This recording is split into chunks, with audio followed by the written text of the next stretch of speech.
So Tuhon, where did this material come from? Where was the inspiration for it? So these almost pretty much verbatim all come from Grand Tuhon. So these are techniques that I learned from him, I don't know, maybe 15 years ago or so. And I remember my training partner for the techniques was Jason Jones, Mandala Jason Jones. And I believe this was backyard training material that we did at the time. And so, yeah, it's a straight GT material. How do you suppose he came up with this stuff? It's, I don't know.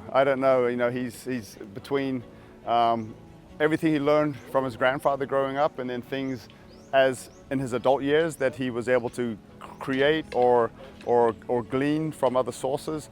I don't know, but for me, it came from Grand Tuhon. Where he got it from, I would assume this is just, you know, traditional PTK stuff that he learned in his youth. I mean, it adheres to, you know, universal principles that are, you know, familiar to grapplers and, you know, jiu-jitsu practitioners. Yeah, absolutely. And anyone that actually is familiar with grappling dynamics, they pick this stuff up so much quicker because they don't make those little fundamental mistakes that someone that doesn't have that experience would make.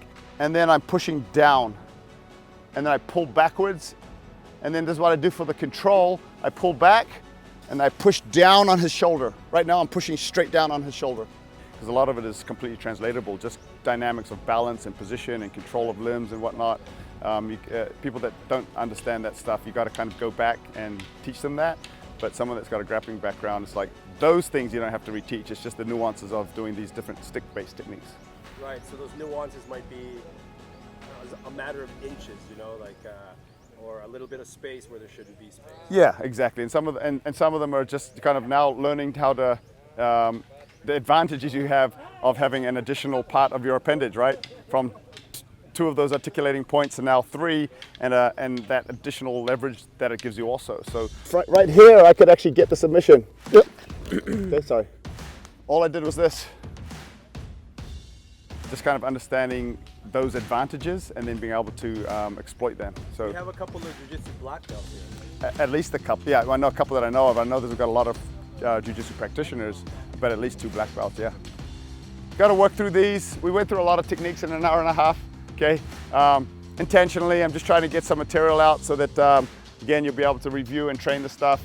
We could have spent, you know, that whole time on just 1 or 2 techniques, but I wanted to get more information out so that at seminars I'll go faster than I might if I was trying to train the skills themselves, just so that you can have more material to work on in your regular training classes. And they love this material. Yeah, of course, yeah. It's just that's like the whole dynamic of adding a stick into the equation, and just thinking through those advantages it gives you or disadvantages when your opponent has a stick.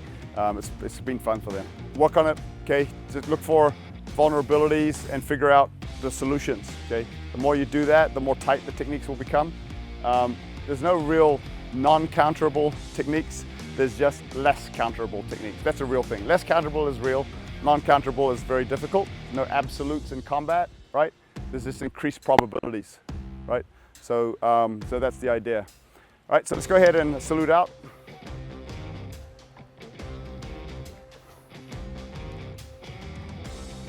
Tuhon.